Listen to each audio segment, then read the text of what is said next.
सबसे पहले तो मैं आप तमाम पत्रकार बंधुओं का बहुत बहुत धन्यवाद आभार व्यक्त करता हूँ कि राजस्थान में जब मैं संघर्ष कर रहा था प्रदेशाध्यक्ष के रूप में, आप सब ने मुझे बहुत प्यार और मान सम्मान दिया, जिसकी बदौलत आज मैं दिल्ली तक पहुँच पाया हूँ। तो आप सबका मैं धन्यवाद आभार व्यक्त करता हूँ। राजस्थान से एक आम नौजवान को श्री राहुल गांधी जी ने, खड़गे जी ने बड़ा मौका दिया है, जो राजस्थान विश्वविद्यालय के छात्र राजनीति से निकला है, संघर्ष किया है और सीधा आज दिल्ली की सड़कों पर संघर्ष करने का मौका दिया है। ये राहुल गांधी जी की सोच है, ये कांग्रेस पार्टी की सोच है कि मेरे जैसे एक आम परिवार जो मजदूर का बेटा है, उसके माँ बाप बहुत ज़्यादा पढ़े लिखे नहीं हैं, लेकिन आज दिल्ली में जाके लोगों की आवाज़ उठाएगा, पूरे देश में लोगों के बीच में, छात्र छात्राओं के बीच में उनकी समस्याओं को सुनेगा और मजबूती से आवाज़ उठाएगा।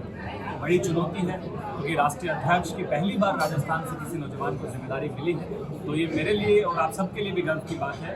तो आटो भरा ताज है और मुझे लगता है कि बड़ी जिम्मेदारी है। इस जिम्मेदारी को मैं जिस तरीके से समझ पाया हूँ कि राहुल गांधी जी ने जिस आशा और जिस उम्मीद के साथ मुझे बनाया है, तो यही है कि मैं मेरे जैसे नौजवानों की जो समस्याएँ हैं कैंपस के अंदर, आज हम लोग देखते हैं कि शैक्षणिक संस्थाओं को खत्म करने का काम किया जा रहा है। शिक्षा का स्तर जो है दिन प्रतिदिन कमजोर हो गया, शिक्षा को बहुत महंगी किया जा रहा है। आम आदमी, मजदूर, गरीब परिवारों के बच्चों की पकड़ से बाहर जिस तरीके से शिक्षा को किया जा रहा है, ये वर्तमान में बड़ी चुनौती है।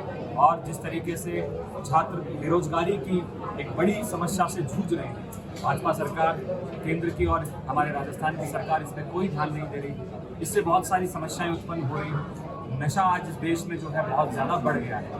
ये राजस्थान की समस्या नहीं है, मैं पूरे देश की इसको एक आपातकालीन समस्या घोषित करता हूँ कि आज ड्रग जो है इस कदर इस देश की आपातकालीन समस्या बन गया है, जिसमें सरकार कुछ भी ध्यान नहीं दे रही। आज ड्रग कोई भी देश के किसी भी कोने के अंदर इतनी आसानी से मिल रहा है जैसे कोई चाय, बिस्किट, नमकीन मिलती हो। तो मुझे लगता है ये सदन के अंदर उठने वाला सवाल है, क्योंकि इतनी आसानी से मिलना ये कहीं ना कहीं सरकार की कार्यशैली पर सवाल खड़ा करता है, ये प्रशासन की कार्यशैली पर सवाल खड़ा करता है कि आखिर किन लोगों का जो है संरक्षण इनको प्राप्त है। ये नशा माफिया कौन है कि इतनी आसानी से किसके संरक्षण में जो है अपने इस व्यापार को बढ़ाते हैं। साथ में मैं देखता हूँ पेपर लीक इस देश की बहुत बड़ी समस्या है। साथ में ड्रॉप आउट्स आज जो है छात्र छात्राओं को इतने ज़्यादा हो रहे हैं कॉलेज कैंपस के अंदर, क्योंकि शिक्षा बहुत महंगी हो गई।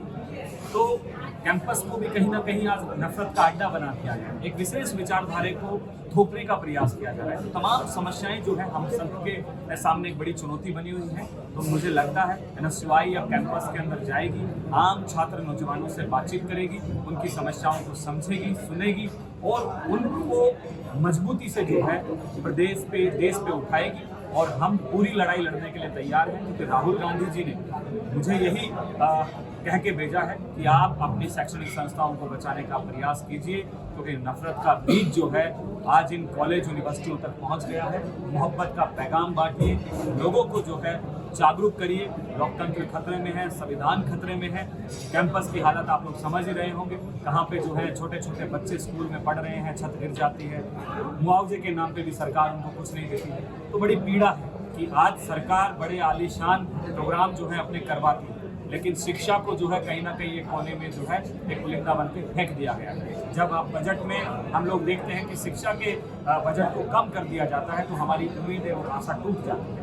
तो अब NSUI जो है छात्र छात्राओं की आवाज़ को बड़ी मुखरता से उठाएगी, मजबूती से उठाएगी और हम मजबूती से जो है इन नफरती लोगों के खिलाफ लड़ेंगे और हमारी संस्थाओं को बचाएंगे।